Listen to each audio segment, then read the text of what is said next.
Voy a dar lectura al currículum vitae del señor almirante, servicio pasivo, Yamil Borda Sosa. Debido al vasto andamiaje académico de nuestro ilustre disertante, vamos a leer de manera resumida y breve este currículum. Decirles que es magíster en seguridad y defensa, magíster en Staff College Estrategia en Washington, D.C., USA, analista en temas de defensa en Washington, D.C., magíster en alta estrategia en Beijing, China, magíster en ciencias navales, magíster en operaciones conjuntas, doctorante en ciencias políticas y relaciones internacionales en la UMSA, articulista de revistas científicas en la UMSA, licenciado en ciencias navales, licenciado en ciencias políticas, especialista en educación superior UTB. Últimos cargos: comandante general de la Armada Boliviana, comandante en jefe de las Fuerzas Armadas del Estado. Curso de especialización académica, podemos nombrar entre los muchos el curso de taller posgrado Concepción de Objetivos de Enseñanza de la UMSA, diplomado en Administración de Conflictos de la UMSA. Fundador del Diplomado en Docencia Militar de la Armada, diplomado en Liderazgo de la UNIMIL, licenciado en Ciencias Políticas de la UMSA, título en Provisión Nacional. Entre los cursos militares realizados, cumpliendo con todos los cursos, como satinador, cóndor, paracaidista, operaciones ribereñas en la República de Panamá, curso de operaciones en selva, en Riberalta, el curso taller Ley Criminal Internacional UNITAR, seminario de comando y control de operaciones de paz de las Naciones Unidas.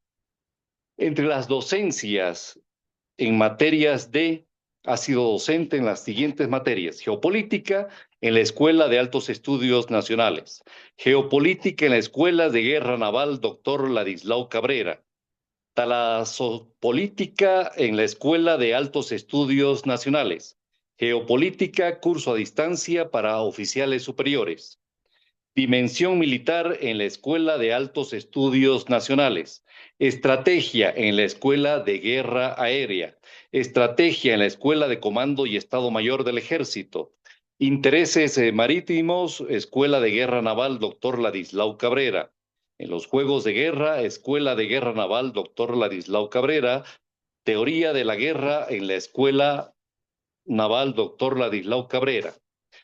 Profesorado es profesorado en primera categoría.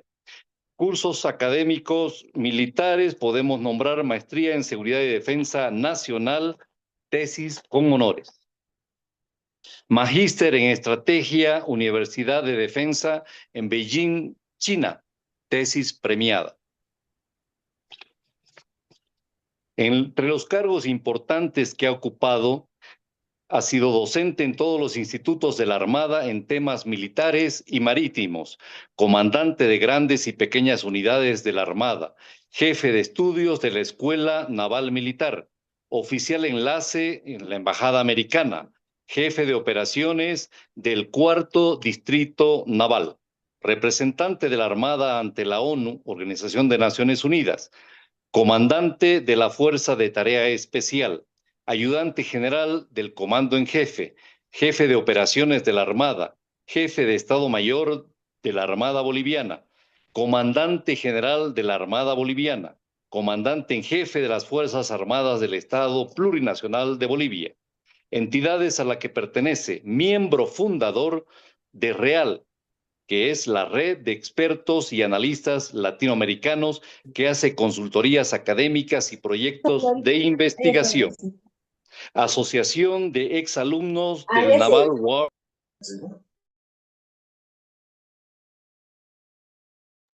Adelante, adelante, por favor.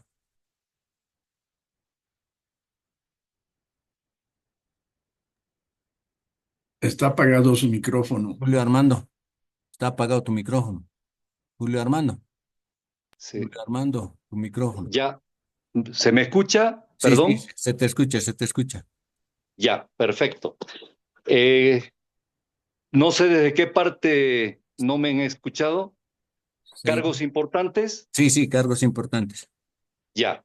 Cargos importantes, en todos los institutos de la Armada en temas militares y marítimos, comandante de grandes y pequeñas unidades de la Armada, jefe de estudios de la Escuela Naval Militar, oficial enlace de la Embajada Americana, jefe de operaciones del Cuarto Distrito Naval, representante de la Armada ante la ONU, Organización de Naciones Unidas, comandante de la Fuerza de Tarea Especial, ayudante general del Comando en Jefe, jefe de operaciones de la Armada, jefe de Estado Mayor de la Armada Boliviana, comandante de la Armada Boliviana, comandante en jefe de las Fuerzas Armadas del Estado Plurinacional.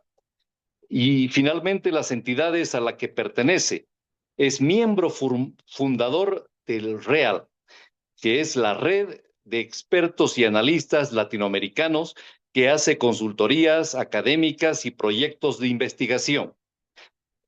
Es miembro de la Asociación de Exalumnos del Naval War College de USA, Centro Perry, Washington, D.C., Revista Mundo Abigarrado de la UMSA sobre Ciencias Políticas, miembro fundador del CEGEMA, Centro de Estudios Geopolíticos, Estratégicos y Marítimos.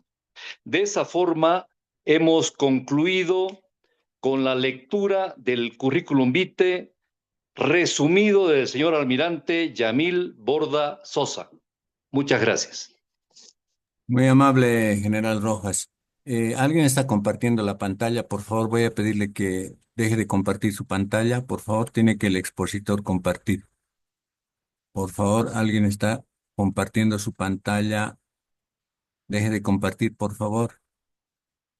Tiene que salir la persona que está compartiendo. Cierre, por favor, para ya. Gracias. Señor almirante, la palestra es suya. Por favor, al final de la conferencia, las preguntas, todos los que tengan alguna interrogante. Y voy a pedirles, por favor, que mantengan sus micrófonos en silencio. Muy amable, gracias, señor almirante. La palestra es suya. Muchas gracias. Tengan todos ustedes buenas noches. No sé si están viendo ahorita ya la presentación. Sí, se ve claramente, señor almirante. No sé si le Ya, puede poner pantalla completa. ya, lo coloco ahorita, aunque a ver, no sé si está. No, en la parte inferior derecha de su Sí, a la computadora. copita y no funciona. Bueno, ahí nomás entonces, señor Ya, almirante. ahí nomás. Sí, Muy bien. Primero, quiero agradecer la invitación del Centro de Estudios y todos los diplomados en altos estudios nacionales. Agradecer al general San Martín, agradecer a todos los que están aquí presentes y quiero empezar la exposición con el tema propuesto, ¿no? Es el mar que nos debemos, bases para una política de Estado marítimo. Aquí vamos a ver algunos fundamentos teóricos, los beneficios del mar, aspectos históricos, doctrinarios, filosóficos y políticos. Vamos a hacer un contraste de la realidad con la geopolítica contemporánea, actual. Especialmente tenemos que mencionar organizaciones internacionales como la ONU, la CONVEMAR, la OMI, y obviamente teóricos marítimos como Mahan, Corbett, Geoffrey Teal, Castex y Speichmann. Empezaré por algo que casi normalmente siempre empiezo, el pensamiento de Howard Schoffer, que dice: la más decisiva de todas las tendencias políticas es el avance hacia el mar. El impulso hacia el mar es más fuerte que toda política de poder. Los estados que perdieron su costa o parte de ella nunca van a renunciar a recobrarla. Eso es, fíjense, desde inicios del siglo anterior y que, bueno, se mantiene por los hechos en la realidad. El temario es simple. Voy a hacer una introducción, voy a pasar a un tema, cómo pensar el mar con el poder marítimo. Disculpen, acá hay un error, poder marítimo, dice, marítimo es, falta la RI. Y las bases de una política de Estado marítimo. También aquí me falta la I. Bien, vamos a empezar hablando algo que, bueno, no es muy grato, ¿no? Casi a casi 8 años del fallo de la Corte Internacional de Justicia y a unos 147 años ya de la invasión del litoral, la causa marítima boliviana enfrenta su encrucijada más profunda, que es la vía judicial aparentemente agotada.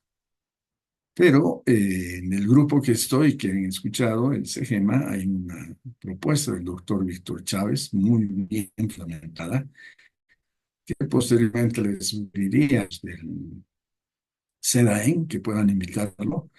Él les tiene una propuesta jurídica y muy bien fundamentada.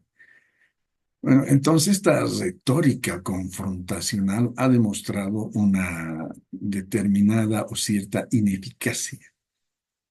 Entonces hacemos un reclamo que año tras año la vamos arrastrando, cuando esta más bien debería ser una herramienta diplomática efectiva, porque la reivindicación es de un acceso soberano al Pacífico, no solo sigue viva en la Constitución y en la conciencia colectiva, sino que adquiere una renovada urgencia en este siglo, en el siglo XXI, donde tenemos somos el mayor reservorio de un metal tan apreciado actualmente en la tecnología como es el litio. Entonces, habría que pensar en esa transición energética que como política escuchamos que la van repitiendo, donde la integración regional debe redefinir un mapa de oportunidades. Entonces, la exposición en esta primicia incómoda, pero necesaria, es que el problema marítimo o del enclaustramiento marítimo de Bolivia eh, va o tiene que tener otra visión, una visión de autorreflexión a nosotros, porque nuestra causa, así sea eh, injusta, que obviamente lo es, no porque durante décadas hayamos confundido la denuncia con una estrategia. O sea, tenemos que irnos a la estrategia. Hemos confundido de repente la estrategia con la geopolítica. Hemos confundido la emotividad con la política de Estado, porque ha sido usado por una política de Estado, pero no por motivos geopolíticos reivindicacionistas, sino de repente políticos momentáneos. El derecho con la capacidad de construirlo. O sea, tenemos que ejercer el derecho, pero tenemos que tener la capacidad de construirlo, no solamente en el discurso. O sea, la cuestión marítima ha estado presente siempre en el discurso y ha estado ausente en la práctica. Hemos esperado que la justicia histórica o un fallo internacional nos devuelva lo que perdimos, sin preguntarnos si hemos creado condiciones objetivas para que esta devolución sea posible, que sea no solamente posible, sino deseable y más que todo inevitable. O sea, deberíamos haber trabajado estratégicamente y debemos trabajar estratégicamente. Después de la semana de octubre del 2018, Bolivia pierde algo más que un juicio. perdió una ilusión. Durante años, la demanda ante la Corte Internacional de Justicia había concentrado las esperanzas de millones de bolivianos, se había convertido en un vínculo de una reivindicación centenaria, en la promesa de que el derecho internacional iba a ser consecuente con la demanda de los bolivianos. Pero el fallo no mató la causa marítima, mató sí una forma de entender. La Corte en realidad no se pronunció sobre el fondo de la reivindicación marítima boliviana, sino sobre la existencia de una obligación de negociar el derecho de Bolivia a aspirar a un acceso soberano, un acceso soberano que parece que permanece en nuestro pensamiento en forma incólume, tanto en términos históricos como en el marco de su constitución política del Estado. Ustedes saben bien el artículo 267. Entonces acá vemos que la diferencia es un poco crucial, porque se agotó, sí, un recurso procesal jurídico, pero no la causa misma. Entonces hemos entrado algo así como una espiral de la trampa, podríamos decir, de la victimización, algo así como la trampa de Tucídides, pero al revés, donde tomamos aquí en mi concepto, una idea acertada desde diplomático, como ven, Andrés Guzmán Escovari, que en su volumen colectivo coordina con otros autores como Loreto Correa y Roxana Forteza, donde formulan una crítica incómoda pero necesaria. Y aquí es esta su crítica. Ellos dicen que hemos construido una política exterior basada en el agravio. Nuestra voz en los foros internacionales es la voz del ofendido que reclama justicia. Y aunque esa ofensa sea real, porque es real, el lenguaje de la víctima no construye alianzas. Genera compasión, pero no compromiso. Y eso lo hemos podido verificar en el 2018. A pesar de que tuviésemos supuestamente aliados ideológicos, han estado ausentes eh, en un apoyo directo. Entonces, más allá de este debate jurídico simbólico, el enclaustramiento forzado tiene consecuencias concretas. En el estudio de Marín Patiño, otro autor con Monedero Villén, eh,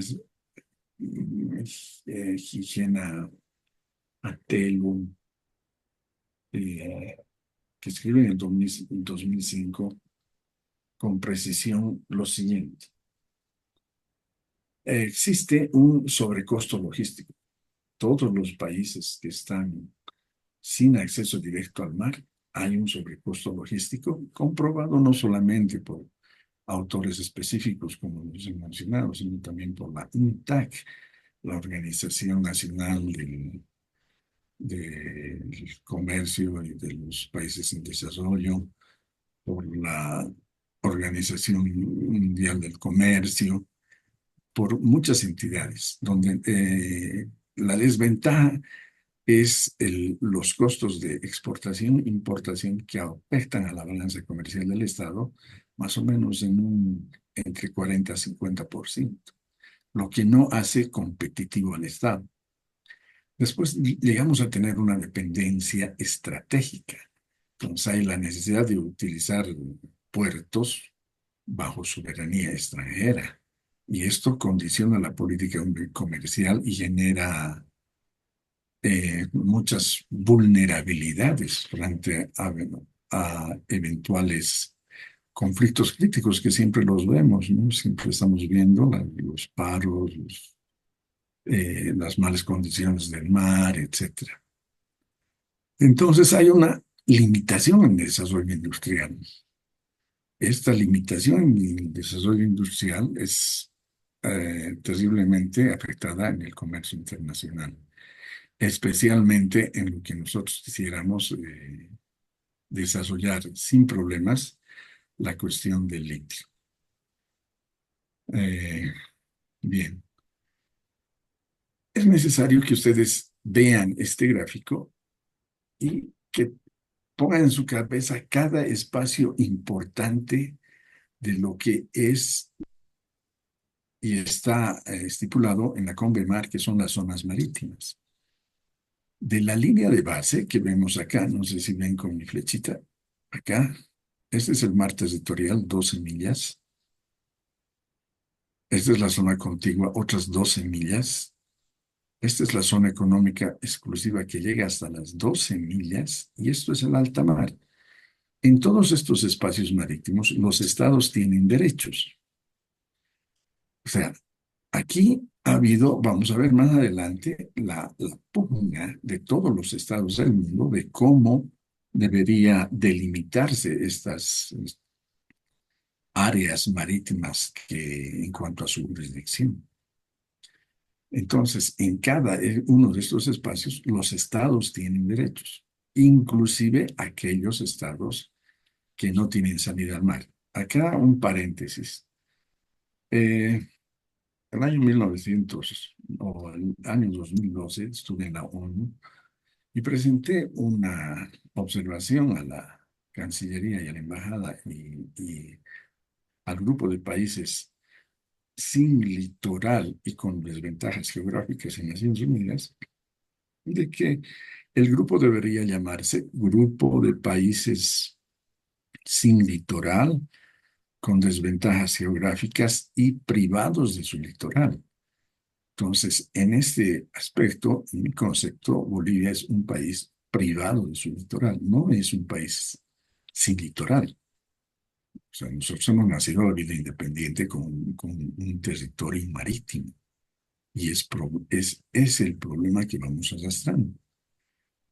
Y tampoco el término de Mediterráneo, porque el término de Mediterráneo significa haber nacido a la vida independiente, Mediterráneo, en medio de la tierra, o sea, sin límite acuático, o en el mar Mediterráneo, lo cual no corresponde a Bolivia.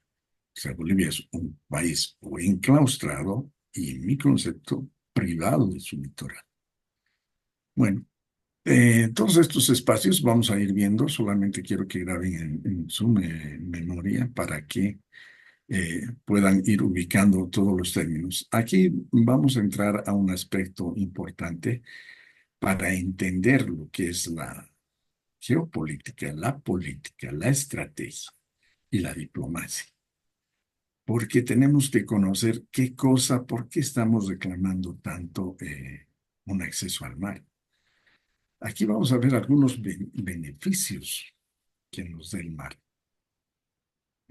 Los beneficios que nos da el mar a, a la humanidad. ¿Cuáles son los principales beneficios que nos da el mar a la humanidad? Vamos a enunciar primeramente la, la parte del comercio. La parte del comercio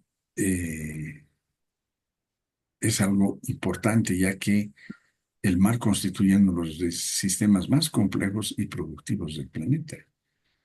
Eh, Tiene aproximadamente 361 millones de kilómetros cuadrados y ocupa el 71% del espacio del planeta Tierra.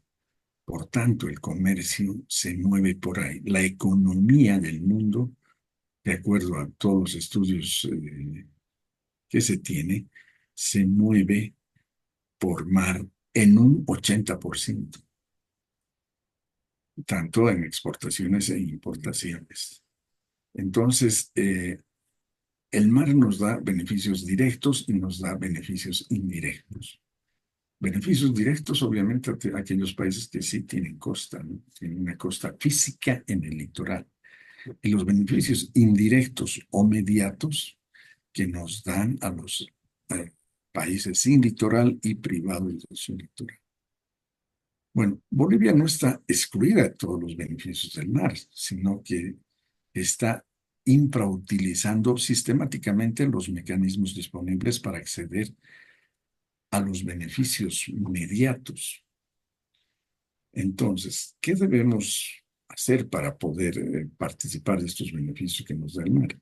Tener una posición geopolítica que nos permita, vamos a hablar un poco más adelante, penetrar en los organismos internacionales. No estoy diciendo participar, ni mucho menos asistir. Tenemos que penetrar los organismos internacionales y esto permitiría a Bolivia una mayor participación de los beneficios del mar. Eh, entonces, en esto del comercio marítimo, por ejemplo, nos dice que la UNTAC el año 2023 ha estado ah, exportando un volumen de 11.600 millones de toneladas. El año 2022, comparando en un año, ha tenido un aumento, un crecimiento del 2,4%.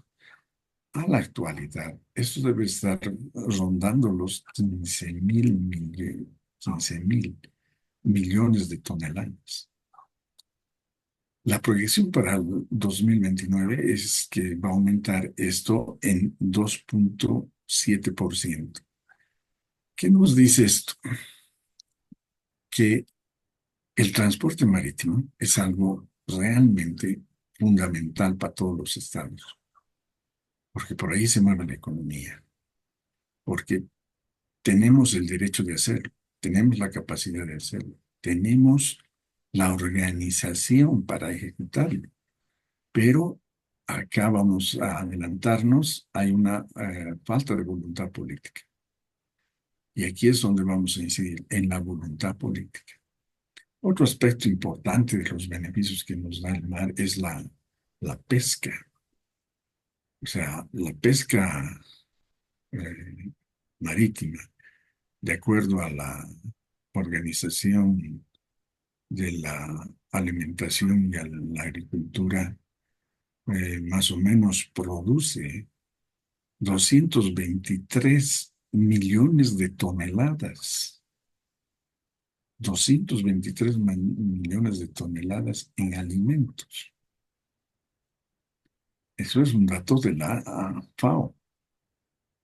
El hito particular, lo relevante, es que por primera vez en la historia, la ah, parte de la pesca eh, lleva a 94 millones de toneladas frente a 90,3 millones. O sea, 94,4 millones de toneladas han sido, diríamos, cultivadas o realizadas en procesos de acuicultura y 90,3 millones de una pesca natural.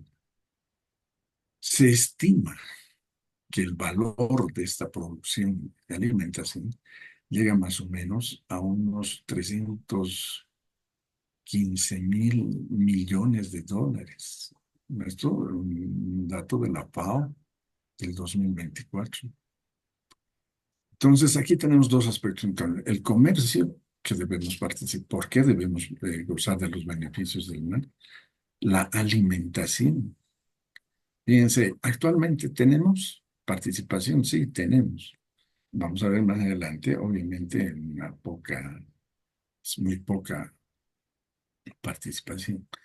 Y tenemos otro aspecto realmente fundamental y realmente, yo diría, de mucha trascendencia, que es los minerales. Más o menos todos los pozos petroleros que sacan petróleo en las costas están alrededor del 30% de la producción mundial. Pero lo importante o lo novedoso de esto no es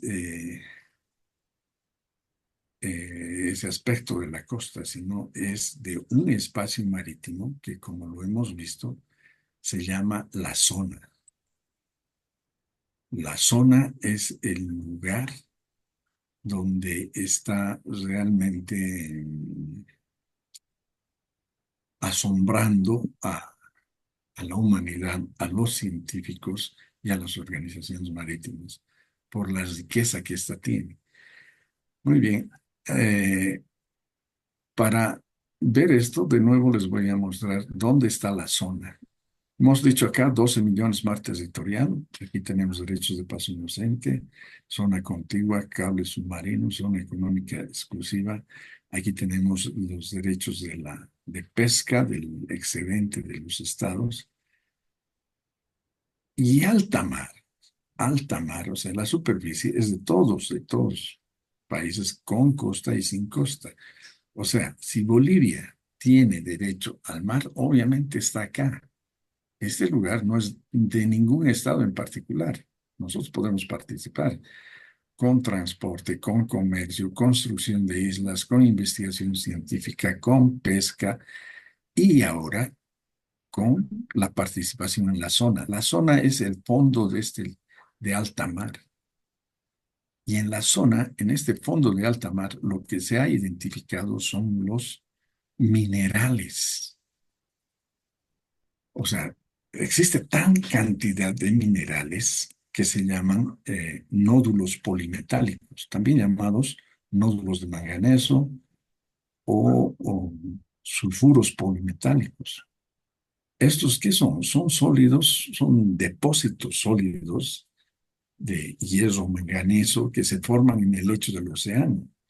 Pero estos están a una profundidad de 4.000 a 6.000 metros, incorporando en su estructura eh, por la oscilación de las olas, de repente, metales de alta demanda industrial, como el níquel, el cobre, el cobalto, el molibdeno, eh, y también se han identificado los elementos de tierras raras.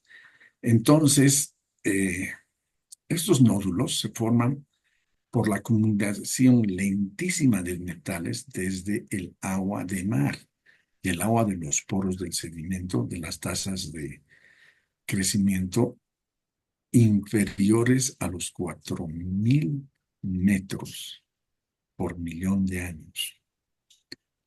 Entonces, esto es un informe del Metal Tech News del 2024 y su composición es típica.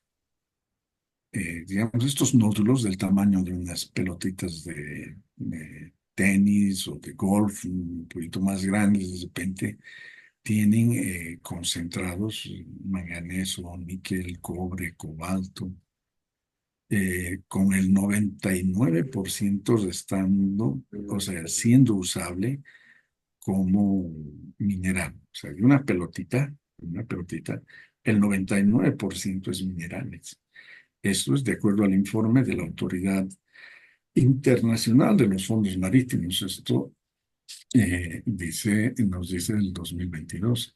Entonces, la magnitud de estos depósitos es extraordinaria. Según el Servicio de Geología de los Estados Unidos, solo en la zona, una zona especial que se llama Clarion-Clipperton del Océano Pacífico, que es el campo más extenso hasta ahora identificado, el volumen conocido existente en de manera de conservación de estos minerales está alrededor de 21.100 millones de toneladas secas de nódulos. Informe del 2023 del Servicio Geológico de los Estados Unidos. Hay una revista que es Deep Sea Mining, es el significado de las profundidades del mar, cita datos de la Autoridad Internacional de los Fondos Marítimos. Confirma la misma cifra, más de 21.000 millones de toneladas métricas solo en esta zona, o sea, en el Clipperton. Ahora, con los metales estratégicos, como hemos mencionado, esencialmente cobre, níquel, cobalto, manganeso, sabemos cuál es el país mayor productor de cobre y su influencia negativa a la participación de la explotación de este elemento. O sea, representa más o menos un porcentaje elevado de su peso en el fondo. O sea, el Fondo Oceánico Global alberga casi eh, 120 millones de cobalto. Estoy leyendo la parte del informe del Servicio Geológico de los Estados Unidos. El Fondo Oceánico Global es de 120 millones de toneladas de cobalto, 5 veces la cantidad de las reservas terrestres totales del planeta. También nos dice en su análisis el Servicio Geológico de los Estados Unidos que las cantidades de los demás metales eh, críticos contenidas en estos nódulos, especialmente en esta zona del Clipperton, son mayores a las encontradas en todas las reservas terrestres globales combinadas. Imagínense. Y aquí no tienen que hacer ni explosiones, no tienen que ni cavar túneles, nada. Lo único que tienen que hacer es recoger del fondo marino. Y ahora aquí viene la pregunta obvia, ¿no? Nosotros participamos en esto, deberíamos participar, o sea, ¿qué están haciendo? ¿Qué estamos haciendo? ¿Tenemos derecho a esto? Obviamente que tenemos derecho, pero la cuestión está en cómo participar. La participación es una inversión.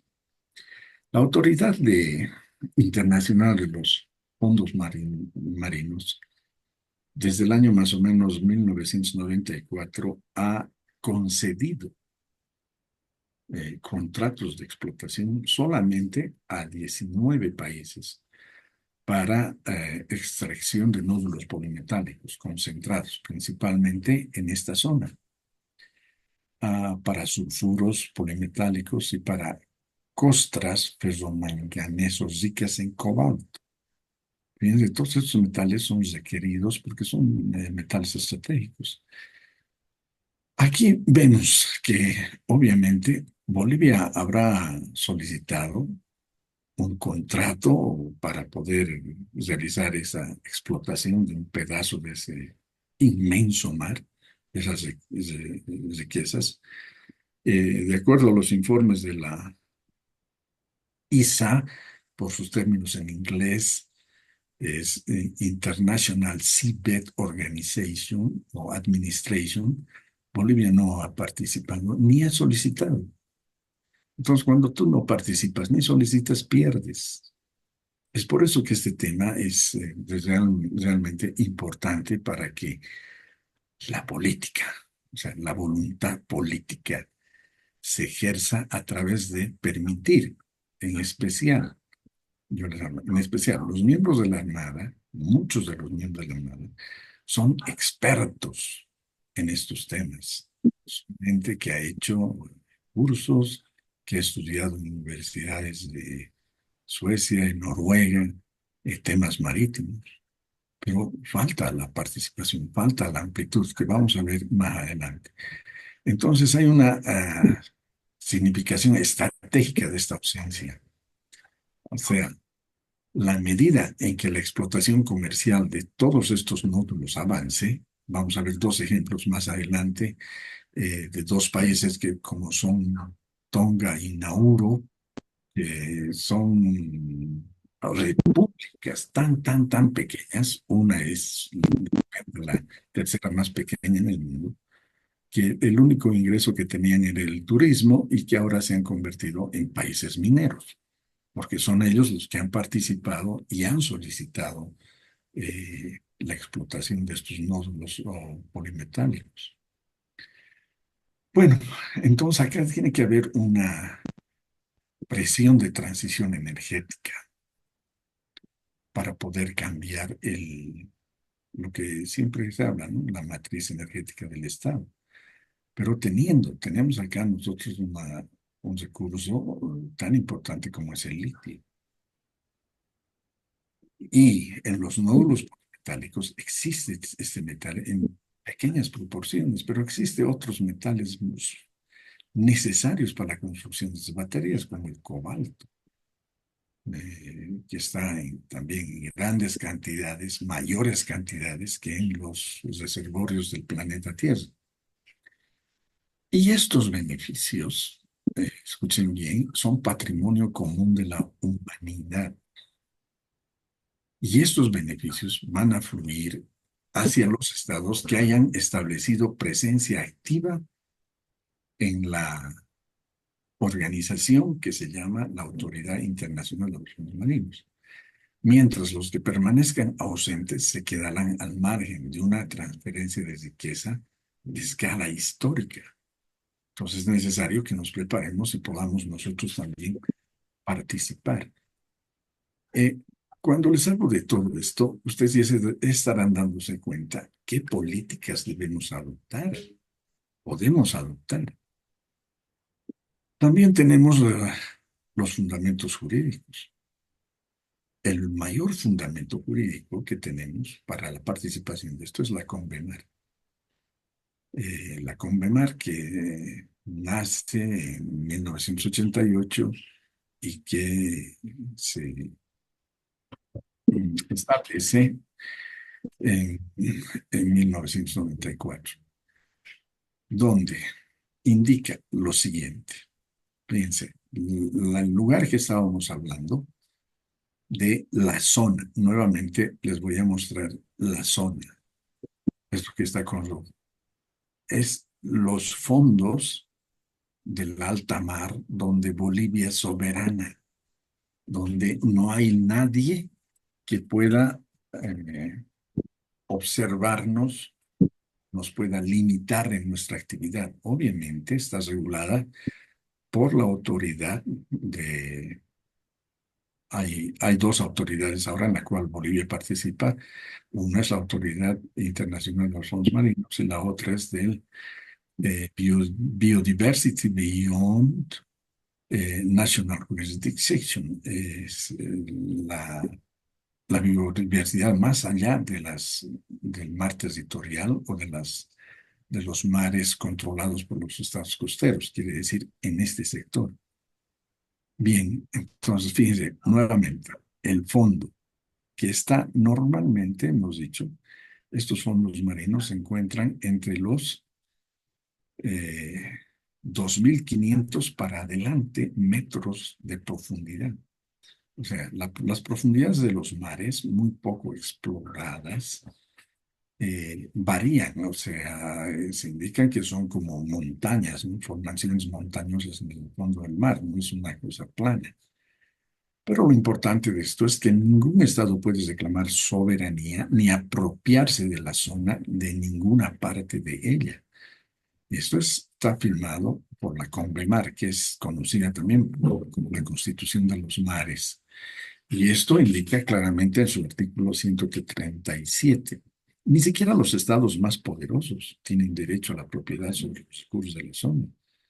Y los estados más poderosos son también los que más contaminan y los que controlan. Entonces, estos recursos están bajo administración internacional ejercida por la Autoridad Internacional de los Fondos Marinos. Ojalá hubiéramos nosotros tenido participación. Hemos tenido la oportunidad de tener la participación en esta organización, que el problema es chocarse con una estructura política de un pensamiento continental que no está mirando afuera. El mar no solamente es una cuestión de vista y sensación. Fíjense los beneficios que nos da el mar a la humanidad, no solamente a los que tienen costa. Entonces, la zona se utiliza exclusivamente con fines pacíficos. Eso dice la CONVEMAR. Se garantiza la protección efectiva del medio marino. O sea, hay que proteger. Ustedes saben bien, aquí debe haber muchos de la Armada, que la Organización Marítima Internacional tiene tres pilares, ¿no? Que se llama SOLAS, MARPOL y el STCW. SOLAS es Safe of Life, Law on the Sea, la seguridad para la navegación marítima. MARPOL, Maritime Pollutions, la contaminación de los mares, y el STCW es el entrenamiento de los marinos, que deben estar obviamente entrenados bajo una misma condición.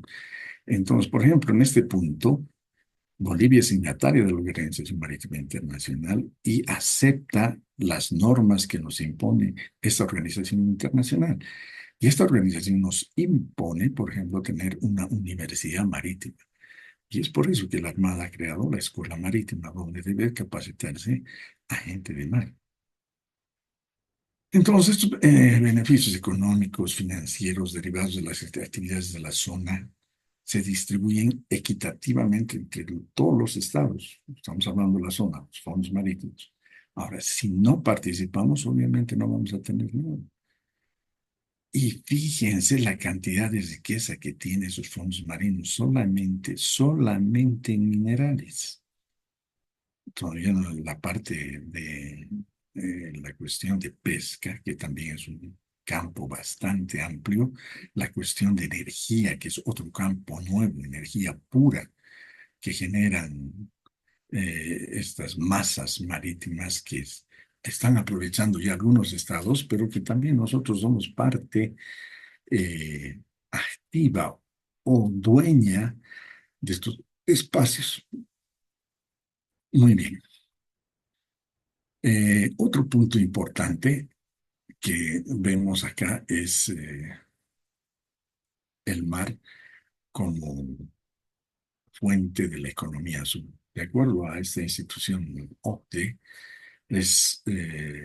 economía azul genera entre 3 a 6 billones de dólares. Más o menos eso es el 2,5% del PIB mundial. Después, el mar, este es un aspecto fundamental. El mar como generador de oxígeno pulmón del planeta absorbe el dióxido de carbono más o menos en el 30%. ¿Y esto qué es? Da al mundo el oxígeno entre el 60 y al 80%, de acuerdo a estudios de la NASA, el 2025. O sea, no había sido el mayor generador de oxígeno los bosques o la Amazonía, sino es el mar. También el mar es el termostato del planeta. Es el mayor sumidero de calor hasta en su 90%. Y ese 90% va creciendo por el efecto invernadero. ¿Quiénes producen el efecto invernadero? Lo- Las potencias mundiales, donde tienen grandes industrias, donde están contaminando el aire. Entonces, nuestra capacidad de intervenir, por eso hay que intervenir, hay que penetrar los organismos internacionales, es para reclamar esto. Porque el oxígeno no puede apropiarse nadie. O sea, no puede ser solamente los países costeros. El oxígeno se aprovecha tanto en la costa como en el altiplano boliviano. Y si eso nos afecta, entonces si hay cosas que nos afectan, debemos intervenir. Entonces debemos intervenir en este caso como observadores, reguladores, administradores de todo lo que es el medio ambiente marino. El mar, como hemos dicho,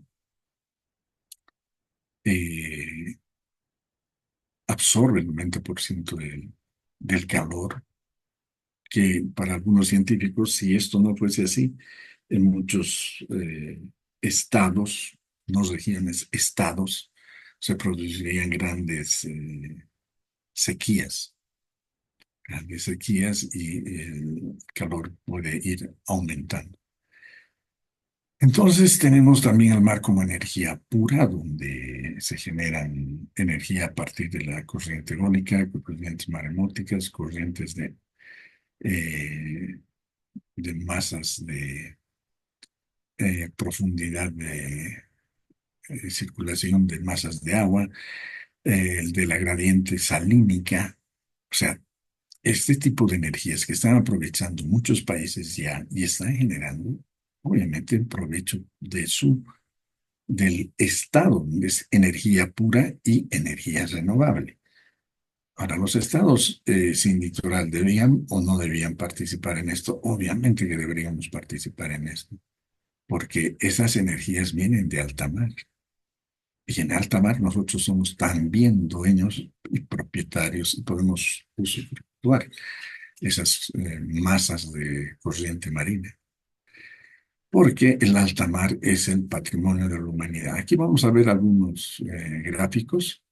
Este es, no sé si están viendo, el, la, el proceso de oxigenación del planeta, el proceso de asimilación del dióxido de carbono. Esto es la forma como están los nódulos polimetálicos en los fondos marinos. Bueno, ya se han extraído, fíjense, en esta forma están en el fondo del mar. Solamente es recoger, no hay que hacer ningún trabajo de minería tradicional. Esto es recoger y es 99% de metales. Esta es la energía pura, fíjense cómo están trabajando. Aquí es una comparación de los tipos de energías renovables, ¿no? Energía solar, que también está en la parte marítima, el viento, eólica, energía natural, como es el gas, la hidroenergía, las fuentes de refrigeración. Y la minería de los fondos marinos, les decía, aquí está Nauru y Tonga.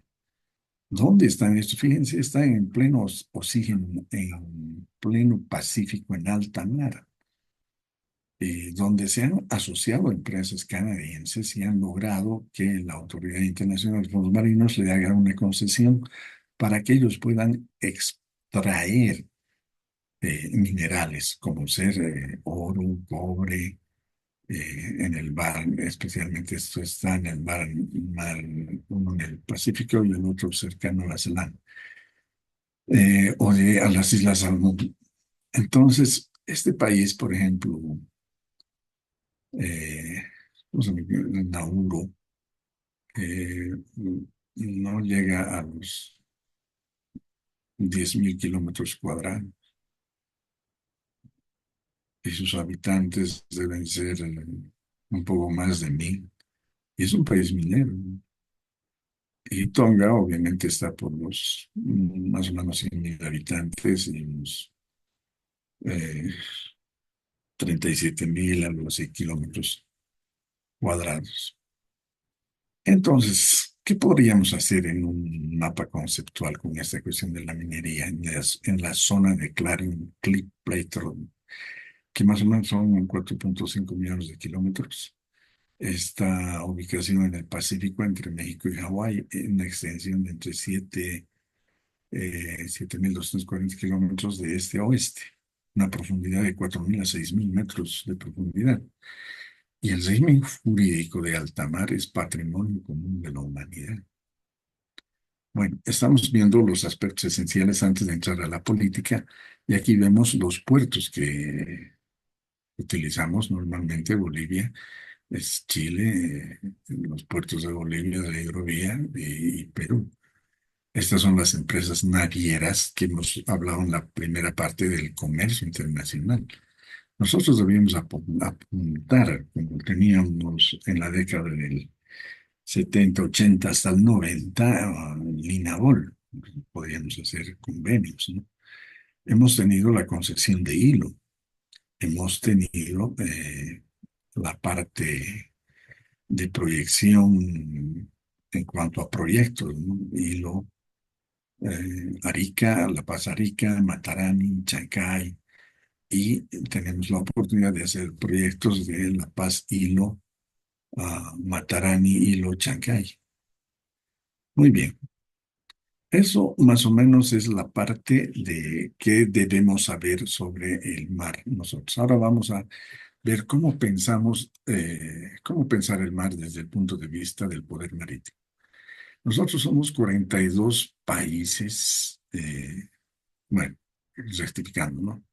Seríamos 43 países sin litoral y uno privado de su litoral, donde 12 países, fíjense en esta parte, cuya falta de litoral no afecta a su economía, o sea, son países del primer mundo. Suiza, Australia, Hungría, Luxemburgo, Liechtenstein, San Marino, Eslovaquia, Andorra, etcétera. Y los demás, 31 países más uno privado de su litoral, son países que tienen altos niveles de pobreza, porque pagan altos costos de transporte para exportar e importar productos. Por eso es la pobreza. Y en ese grupo está obviamente Bolivia y Paraguay. Bolivia tiene que mirar estos tres aspectos. Salida por el Amazonas, es de evaluar el Tratado de Petrópolis por la hidrovía, generar convenios que nos permitan una navegación en condiciones similares o iguales a las de la Argentina o Paraguay. Porque queremos navegar por ahí, resulta que tenemos que pagar en cada tramo, en el Paraguay, en la Argentina, derechos de paso, o sea, algo así como peajes, ¿no? Y esto pues no nos hace tan competitivos. También hay que ver esta parte de la Antártida. Fíjense, todos los países reclaman un pedazo de la Antártida y la Antártida también, de acuerdo a la organización, es un patrimonio de la humanidad.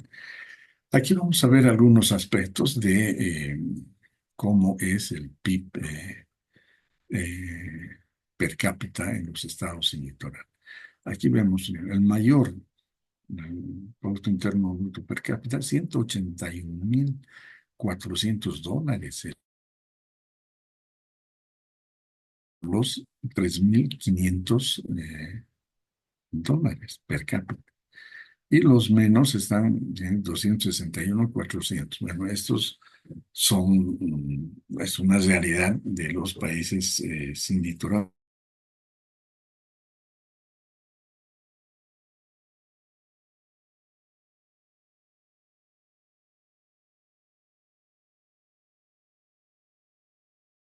Monetario internacional, vemos los países más ricos, ¿no? En cuanto a PIB. Estamos Italia y hasta Estados Unidos, pero en ninguno está un país que no tenga acceso al litoral. Todos estos tienen acceso al litoral. Conclusión, para ser un país rico tienes que tener acceso al litoral. De repente no aspiremos a estos niveles, pero por lo menos a tener una participación en condiciones similares a los países en desarrollo que tengan acceso al litoral. De acuerdo al interior, 10 países tienen mayor producción del Producto Interno Bruto, Luxemburgo y Suiza. Otro aspecto de datos son las fronteras de salida, ¿no? De ingreso. ¿Por dónde salen nuestros productos? Todo es por Chile. Fíjense, eh, exportamos por Chile, importamos por Chile. Y en esta exportación e importación hacemos una comparación del costo de los contenedores. Exportar, exportar para un país como Bolivia y Chile, vamos a ver aquí, ver un país privado de su litoral y el otro que tiene costa, en el 2005 un contenedor en Bolivia exportar valía 1.425, Chile 642. El 2014 hasta no, donde tengo el dato es 1.440, casi se mantiene, y Chile 910, que aumenta un poco, pero de todas maneras son casi la mitad. Lo mismo del Paraguay, lo mismo del Perú. En cuanto a importaciones, igual, importar a Bolivia le cuesta en 2011 $1.700 por contenedor. Cambio a Chile 760. Entonces no hay ventajas competitivas. ¿Cómo nos afecta en la economía nacional? La economía nacional, de acuerdo a todos los estudios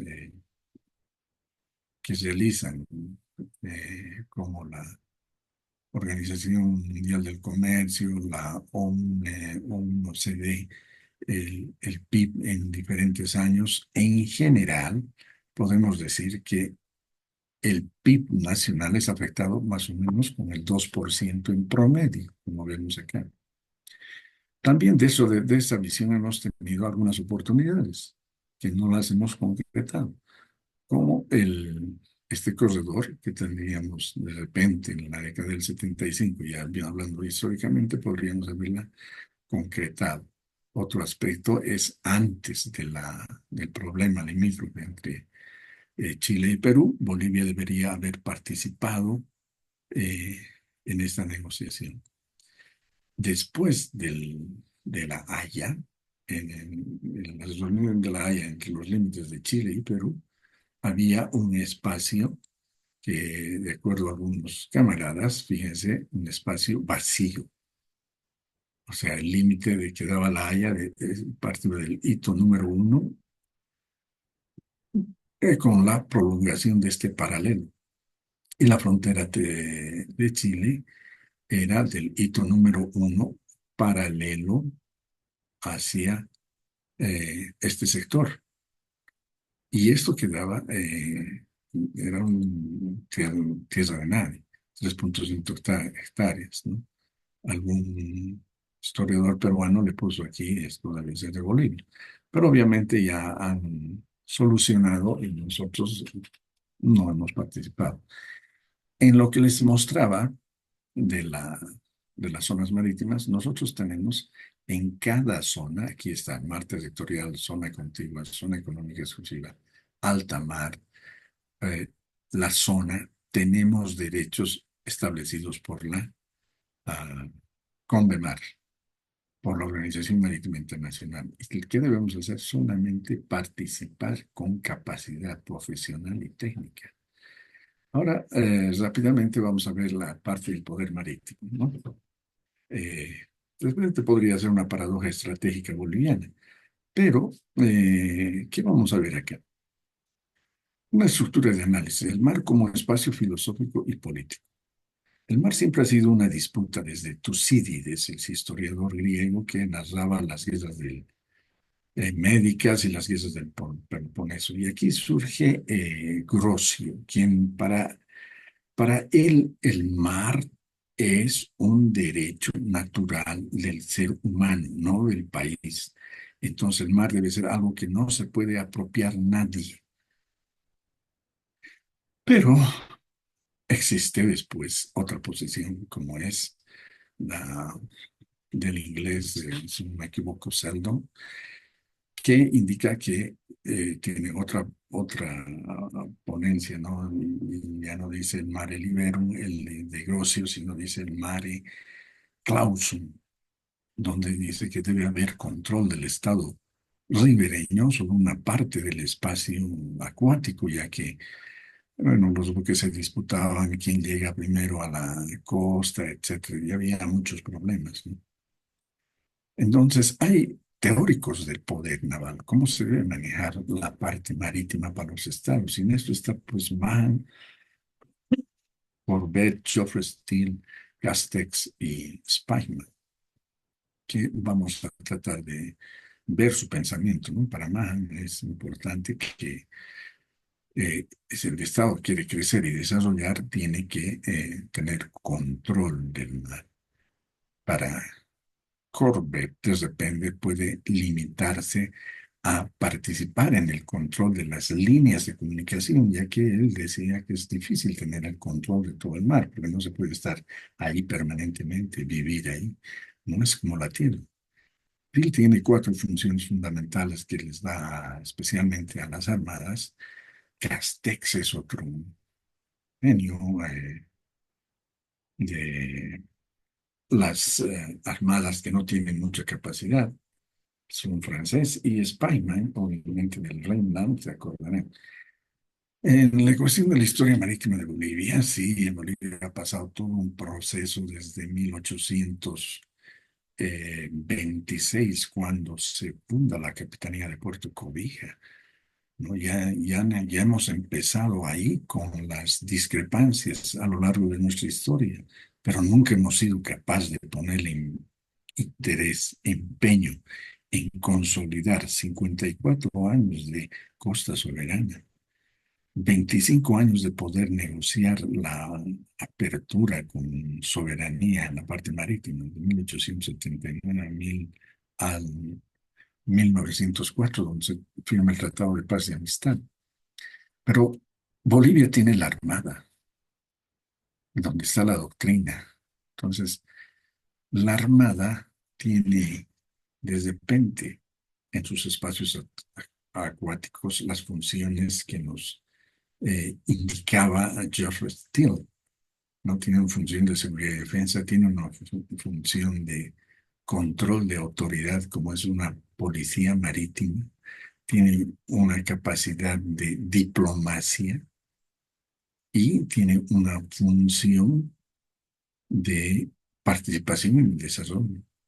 Ahora, fíjense esas funciones que estos teóricos dicen que debe tener toda una armada, pero están limitadas a pesar de que tenemos el artículo 268, donde debemos ser los administradores de los intereses marítimos, pero estos intereses marítimos no los entienden los políticos, no los entienden los organismos en la estructura del Estado y el espacio está reducido en cuanto a la armada.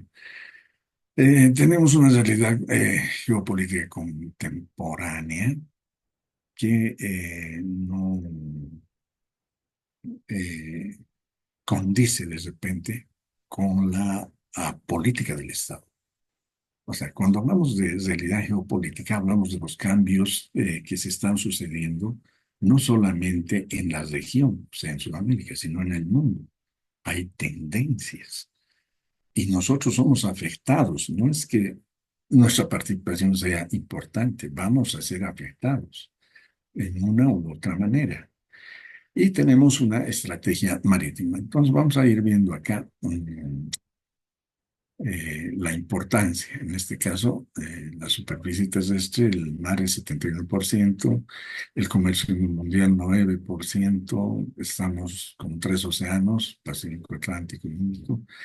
Y el año 1884 hemos firmado el Pacto de Tregua, donde prácticamente ahí ya entregamos o cedemos nuestro territorio del litoral. Mahan dice y habla de 6 condiciones del poder marítimo, ¿no? Posición geográfica, configuración física del territorio, extensión del territorio, tamaño de la población, y aquí es esencial el carácter del pueblo y el carácter del gobierno. Y estos son indicadores geopolíticos que van a permitir la concreción de políticas de Estado de estos países, que garanticen el desarrollo de la soberanía de su pueblo. Por ejemplo, el carácter del pueblo. Vamos a ver más adelante cómo Castex o Geoffrey Till dice, bueno, Bolivia tiene una posición geográfica geoestratégicamente favorable. Entonces, debemos ser, como decía nuestros pensadores geopolíticos bolivianos, en equivalencia Vega, Oscar Gutiérrez, Mendoza, de que debemos ser un país bisagra o un país puente. Entonces, esto sí tiene que darse. País puente. Geoffrey Steele dice, debe ser Bolivia un país puente. O sea, enlazar el Atlántico con el Pacífico. Pero vamos a ver acá el carácter del pueblo. O sea, no podemos pues hacer una carretera binacional y podernos a tratar de bloquear, etcétera. No, tiene que haber garantías. Y en esto está también el carácter del gobierno. Bueno, aquí Geoffrey Steele, ¿no? Donde nos indica primero a Corbett. Cuando hay control limitado del mar, lo único que tienes que hacer tú es, no necesitas dominar todo el océano, sino solamente lo que te corresponde en cuanto a rutas marítimas. O sea, puertos y unas rutas, y concentrarte en eso. las armadas siempre son un instrumento de la política exterior de los estados. Clausewitz decía que la armada sirve para la política del estado, no al revés. Y el sidenial de Castex, de Corvetide, es cuando un estado es muy débil, si no puede hacer uso del mar, al adversario al menos hay que limitar su participación. Entonces hay que negar el uso de ese espacio marítimo. Bueno, las operaciones anfibias en corvettes es algo importante que debe tener una relación bien íntima entre lo que es el poder naval y el poder terrestre. TIL nos indica las cuatro funciones, ¿no? Militar, policial, diplomática, económica, que ya le hemos visto. Y Spyman, que hace mención al Ringland, indica que está atrapada geoestratégicamente y lejos de todas las grandes rutas. O sea, no podría generar la política de Spyman, pero él dice la necesidad de que debe ser un país puente y obviamente unir ambos océanos y tener ventajas. Eh, Dentro de nuestra historia, vemos desde 1825 nuestros problemas hasta hoy. ¿Qué tenemos hoy en cuanto a la reivindicación marítima o el pensamiento marítimo o la política marítima que debía tener? Tenemos una armada viva, ¿no? Y la armada viva mantiene eh, eh, ese espíritu de necesidad, ese espíritu de retorno al, al mar. No solamente retorno, sino la participación de todos esos beneficios que hemos hablado. ¿Por qué? Porque nos desarrollamos en los... Aquí hay algo importante que nos indica George Till también, la participación en organismos internacionales. Esta participación nacional es vital, ya que no ha sido de repente una gran derrota lo del 2018. Ha sido una derrota táctica, pero hemos tenido una ventaja estratégica que no la estamos aprovechando. Todo el mundo sabe que hay un problema pendiente en este lugar de Sudamérica. Y tenemos que seguir en eso, ¿no? Con de repente nuevas ideas. Entonces, ¿qué tenemos? Un sistema masónico por donde podemos explotar una salida apoyándonos en el Tratado de Petrópolis. El lago Titicaca con nuevos proyectos, como había antes, donde el puerto de Huachi y el puerto de Puno se unían para la carga tanto de soya y de minerales. Ahora podremos hacer, hay un proyecto de tener la misma trilla y donde las barcazas sean barcazas con rieles y los trenes, digamos, un tren que salga de Santa Cruz, el mismo tren llegue hasta Matarani, sin necesidad de cargar y descargar. Que podría ser una buena ah, opción de desarrollo. Les digo, para hoy hay que generar una flota mercante. Es importante. Y esto solamente se va a realizar con acuerdos y con inversión y con una voluntad política. Tenemos en cuanto a nuestra jerarquía, bueno, la Armada tiene, ¿no? Sus patrulleras fluviales, tiene sus barcazas de carga, y tiene su flota lacustre en el Titicaca, que están ejerciendo y manteniendo la conciencia marítima en el Estado. Y ojalá entre a la estructura política que gobierna, porque parece que ahí es donde es la mayor debilidad. Entonces, esta realidad geopolítica contemporánea debe permitirnos ver lo siguiente: el ascenso de China y sus inversiones en Sudamérica, el corredor bioceánico esencial para unir el Atlántico con el Pacífico por todas las vías que se puedan. Hay proyectos de Santos, Santa Cruz, o sea, de Santos del Brasil a Santa Cruz de Bolivia, a Tambo Quemado y hasta Arica en Chile y también hasta Hilo ustedes deben conocer, Puerto, Puerto Avaroa por el ITENES, hay otro proyecto gigante, hay otro proyecto por Volpebra. Entonces, estos proyectos tienen que ser de repente prioridad del Estado, porque vemos que vamos a necesitar la participación en organismos internacionales y cada vez más tenemos que salir afuera. Aquí vemos la gran estrategia, pero acá quiero hacer un paréntesis porque ¿quiénes deben manejar esto? ¿Quiénes sienten más la necesidad del mar? ¿Quiénes estudian todo esto? Son miembros de la Armada. Yo les digo, tenemos oficiales excelentes. Yo les puedo nombrar a muchos, no me puedo equivocar, pero hay oficiales con mucha capacidad que deberían ser empleados por la parte política para generar esta estrategia. Hay que generar el poder fluvial interior. Debemos tener una capacidad de control. Por ejemplo, la Dirección General de Capitanías de Puerto, la parte de la contaminación de los ríos tiene que ser un control de la Armada, pero tiene que tener apoyo en la parte de jurisdicción, etcétera, porque estamos ahí permanentemente. O sea, no es un problema de ir, ver y después salirse y la cuestión sigue y siguen los permisos, ¿no? Otra, otra estrategia que hay que hacer desarrollar son las alianzas regionales. Tenemos que generar, tenemos un gobierno que sí lo está haciendo, pero no sé si geopolíticamente o un afán político que puede ser acertado, ¿no?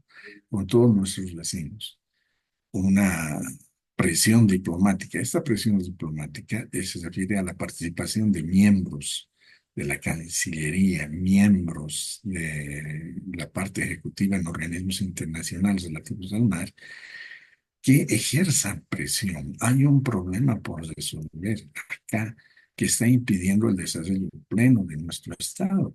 Somos afectados en nuestro PIB anual en un 2%. Eso tenemos que reclamar y reclamar mayor participación en todos los espacios marítimos que los hemos visto anteriormente. Y esencialmente la Armada, que es la institución que mantiene la memoria de la reivindicación marítima. Y en esto, la Escuela Marítima, por ejemplo, es la institución que cumple con una condición de la Organización Marítima Internacional, que es el STCW, en la preparación de gente de mar.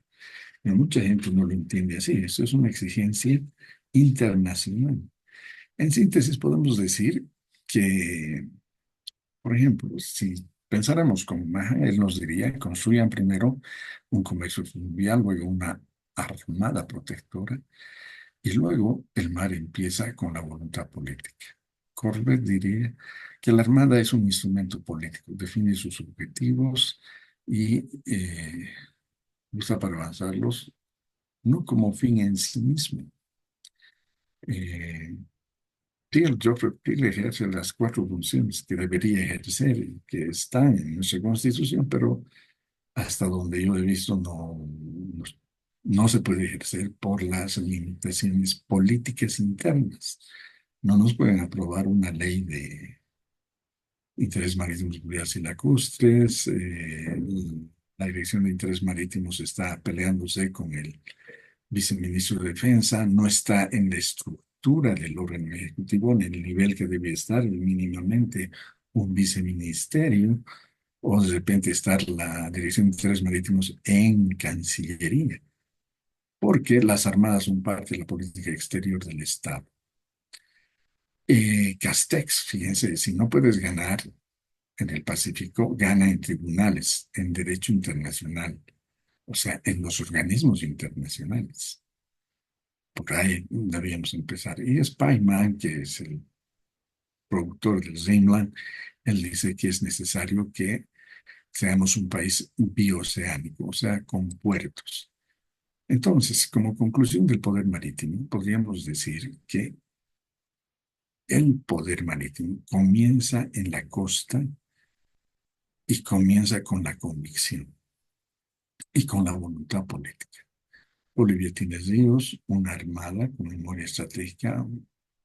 Podemos ser el corredor bioceánico aprovechando nuestra geografía.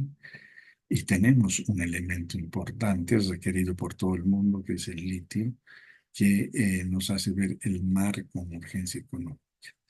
Entonces, el mar ah, no es solo una consigna, es una política exterior pendiente más importante de Sudamérica. En cuanto a las bases del Estado, es necesario la voluntad política, la diplomacia pragmática, la integración física, la acumulación de capacidades, la comunicación positiva, establecer una paz regional, política de Estado que trascienda gobiernos y grupos políticos. Estos aspectos para una base de la política marítima son importantes. Estos resumen todo lo hablado anteriormente. Y aquí podemos ver lo siguiente, el título. El mar que nos debemos. El mar es algo que debemos recuperar, algo que nos debemos a nosotros mismos. Se trata de una deuda colectiva, o sea, no es una cuestión de un determinado estado o una institución, es de la sociedad en general. Y el mar no es solo territorio, sino también es una metáfora de lo que aspiramos como país. Tenemos que aperturarnos al mundo, tenemos que tener la integración global, desarrollo, soberanía efectiva. El mar que nos debemos es el país que queremos ser. Esas bases de la diplomacia pragmática es entrar a organismos internacionales como la Organización Marítima Internacional, la CONMEMAR, la Autoridad Internacional de los Marítimos, el Convenio Comercial de Países en Desarrollo de las Naciones Unidas. Las capacidades, la acumulación de capacidades es en cuanto a dar formación, investigación y preparación. O sea, hemos visto tanto que no pueden ser cargos políticos circunstanciales, tiene que ir gente capacitada y con conocimiento. Por eso, la Organización Marítima Internacional, a través del STCW, exige que todos los Estados miembros tengan una universidad marítima para preparar gente de mar. Y eso lo tiene ahora Bolivia. Pero ¿alguno de esos egresados ha sido recogido por el Ejecutivo para poder trabajar en estos ámbitos? Obviamente ninguno.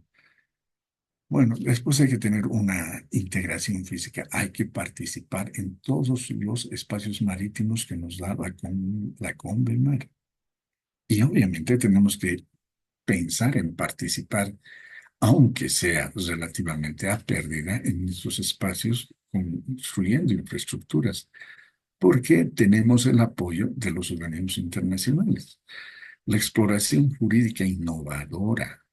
Entonces, ¿qué podemos hacer? Arrendamientos perpetuos con cláusulas soberanas que vamos a ver más adelante, desde donde hay otros países que han solucionado mediante estas exploraciones jurídicas innovadoras. Una de ellas, ya les vuelvo a repetir, sería del doctor Víctor Chávez, a quien podrían invitarlo, tiene una propuesta muy interesante jurídica.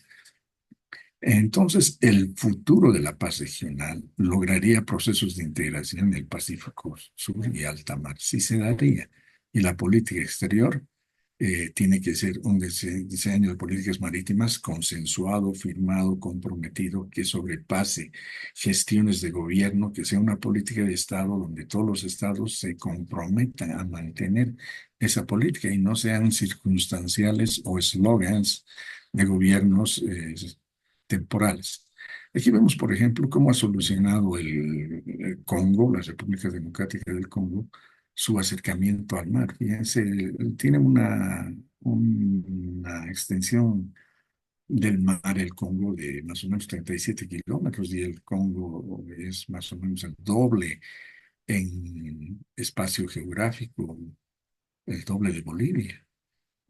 Pero todos sus recursos, como el cobalto, están más o menos por este lado. Y en vez de dar una gran vuelta para poder salir por su puerto, que no se puede, no es, digamos, no tiene las condiciones favorables geográficas para construir un puerto, entonces hacen un tratado con Zambia para poder utilizar la parte del corredor de Lobito. Este es Lobito. Fíjense, esto es Angola. Esto es Zambia y esto es el Congo. Fíjense su territorio. Tendría que dar una vuelta para salir por su territorio, que no tiene además un puerto, pero que le permite casi soberanamente llegar hasta Lobito. Entonces hay compromisos de negociación entre los estados. Aquí tenemos mejor la foto en África, fíjense, todo esto es el Congo. Y aquí están sus minas de cobalto. Y su espacio, su coste es pues mínima. Entonces, para no dar una vuelta, ellos llegan más o menos, aquí está Lobito, por Zambia y Angola. Otro aspecto importante que es la de Bosnia-Herzegovina. Fíjense, Bosnia-Herzegovina con Croacia le da este sector, este paso de salida, eh, que mantiene una relativa paz, porque si estuviera cerrado sería algo diferente, ¿no? Pero fíjense, le da una relativa paz y una relativa tranquilidad a ambos estados. A pesar que fíjense que parte el territorio de Croacia en dos partes, pero no hay problema. No hay problema porque tienen acuerdos de negociación temprana. Tenemos acá casi desde Bolivia, de Puerto Bucha a Nueva Palmira, un poco más de 3.000 kilómetros de distancia. Los corredores bioceánicos proyectados están en una distancia de, digamos, de Santa Cruz a Santos, en Sao Paulo, unos 1.400 a 1.500 kilómetros. O sea, no es mucho. El Congo ha construido 1.700 kilómetros de una vía férrea que le garantiza un ir y venir sin problemas. Y de Santa Cruz, digamos, Arica o Puerto Hilo, están alrededor de entre 700 y 800 kilómetros, que podrían, evidentemente, hacerse buenas negociaciones. Entonces, el poder marítimo no comienza en la costa, comienza en la convicción, que ya lo hemos dicho. En las conclusiones políticas podemos hacer, debe haber una gobernanza política del Estado. Yo sé que todos tienen el concepto de lo que es una gobernanza política del Estado en todos los organismos internacionales con una capacidad geopolítica. La creación de un Consejo Nacional de Asuntos Marítimos. ¿Por qué? Porque nuestra estructura actual deja nuestros intereses marítimos del Estado, no son intereses marítimos de la Armada. Están subutilizados, están en un nivel terciario de la estructura ejecutiva, del poder ejecutivo. Entonces, esto tendría que subir. Y además existen intereses internacionales, por ejemplo, Dirección General de Capitanías del Puerto, la tienen otros dos ministerios, de Transportes la tienen otros dos ministerios. Entonces, por eso es necesario la creación de un Consejo Nacional de Asuntos Marítimos. Observatorios geopolíticos estratégicos permanentes, ONGs, think tank, instituciones académicas de estudio académico que hagan un seguimiento a estos proyectos. Debe haber un Fondo Nacional para Causa Marítima, ¿no? Este Fondo Nacional puede servir, por decir, para incentivar la parte de la marina mercante, la parte del Registro Internacional Boliviano de Buques, que está ejerciendo excelentemente, muy bien, pero que sus fondos no son administrados por la autoridad marítima, que debía ser la que administre y reinvierta en lo que son los intereses marítimos del Estado, así otros organismos. Entonces debe haber un apoyo a la estructura del interés marítimo y de recursos del Estado con una nueva arquitectura como el órgano ejecutivo. La función de la Armada en el ámbito diplomático, cumpliendo el artículo 68. Son los miembros de la Armada los que conocen más estos aspectos y que están permanentemente no solamente estudiando, sino participando en estos organismos internacionales, pero no hay un efecto político en la estructura de nuestro manejo del Estado. Debería haber una participación de los consejos de los organismos internacionales referentes al mar. Esta participación de los consejos, por ejemplo, en la Autoridad Internacional de los Fondos Marinos, ahí yo tengo una gran anécdota, en la Organización Marítima Internacional, en la CONVEMAR en Nueva York, Entonces, ahí tenemos que tener presencia permanente. Por último, volveremos a la vecindad del mundo. El ideal portuario de Bolivia vivirá lo que viva la nación misma. La reivindicación marítima está y estará presente en cada boliviano. Es posible generar nuevas ideas e intentos para la convivencia pacífica entre nuestros estados, que además de garantizar un desarrollo y colaboración mutua, también se garantice una paz regional. Bueno, concluido, si es que tienen alguna pregunta, podrían indicarme. Aló. Gracias, señor almirante, por su brillante exposición. A continuación, por favor, si alguien tiene alguna pregunta, activa su micrófono y formula la pregunta para que el señor almirante pueda contestar.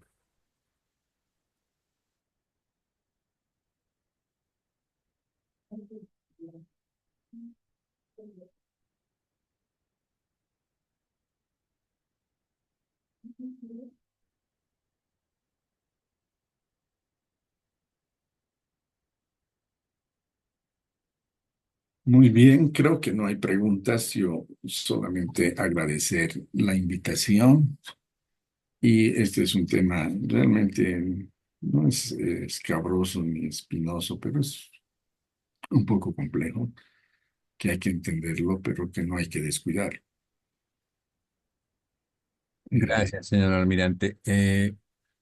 Ya que no hay preguntas, voy a ceder la palabra al señor general Juan Carlos San Martín, presidente del Centro de Diplomado en Altos Estudios Nacionales, para que dé las conclusiones finales y el agradecimiento a su persona por la brillante exposición.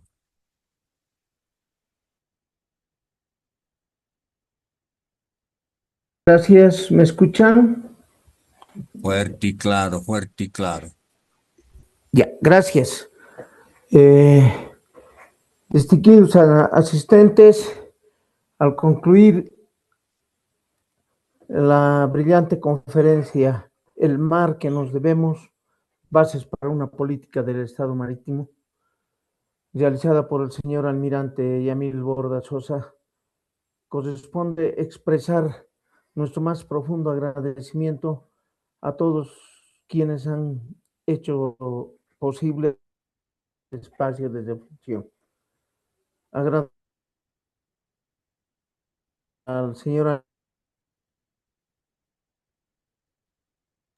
Se ha perdido la señal, se ha perdido la señal. Hola, hola, hola. Se ha perdido la señal.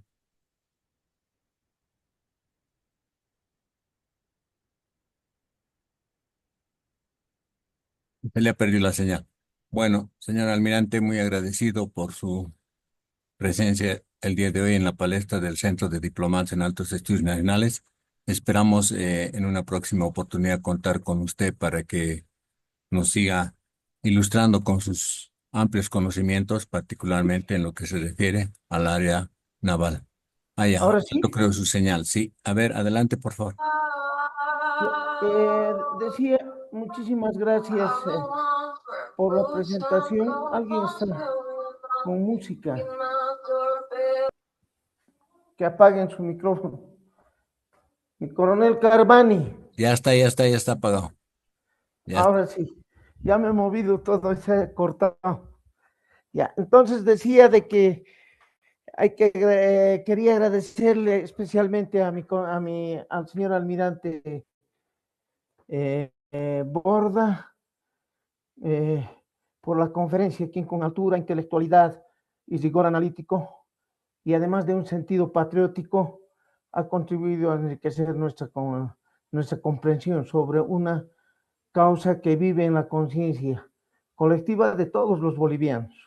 Sus aportes no solo fortalecen al conocimiento, sino también inspiran la construcción de una visión estratégica orientada a la recuperación de nuestro acceso soberano al mar. El mar no es solo una inspiración histórica, es un derecho irrenunciable y una tarea permanente por ello. Iniciativas como esta conferencia afirman la necesidad de mantener viva nuestra memoria, fortalecer nuestra unidad y proyectar con firmeza los pasos hacia el porvenir. Finalmente, agradecer a todos los asistentes por su presencia, su participación, que reflejan el interés y la convicción de que la causa marítima sigue viva en el corazón de todo el pueblo boliviano y sigue siendo un punto de encuentro, reflexión y compromiso. Hoy no solo cerramos una conferencia, reafirmamos un compromiso, el compromiso de seguir trabajando desde cada ámbito en la construcción de una política de Estado sólida, sostenida en el tiempo, que mantenga firme el objetivo de alcanzar un acceso soberano al mar. Muchísimas gracias por su presencia y estaremos en una próxima oportunidad con otra conferencia. Gracias. Muy agradecido a todo el auditorio. Los esperamos el día martes con una nueva conferencia. Esta vez estaremos hablando sobre el puerto de Shanghái y lo que significa económicamente para Bolivia.